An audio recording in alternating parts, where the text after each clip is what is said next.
মোবাইলৰ tower Airtel চিমৰ tower এইটো বহুত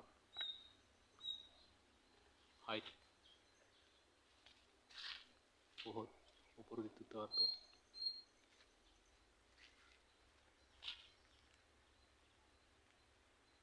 টাৱাৰটো সব এনে কোৱা বহুত হাইট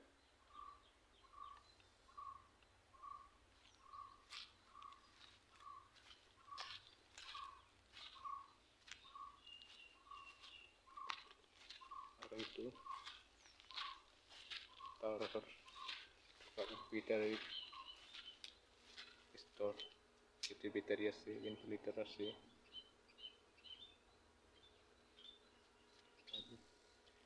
টাৱাৰৰ সুইচ সব কেনেকুৱা ট্ৰেন্সফৰ্মাৰ এটা লগাই দিয়া আছে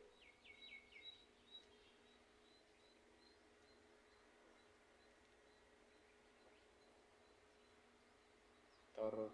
কি লগোৱা হয় এইবিলাক সব চাব আপোনালোকে যদি ভিডিঅ'টো চাই ভাল পায় তেতিয়াহ'লে লাইক কৰিব শ্বেয়াৰ কৰিব আৰু কমেণ্ট কৰিব জনাব আৰু ছাবস্ক্ৰাইব কৰি দিব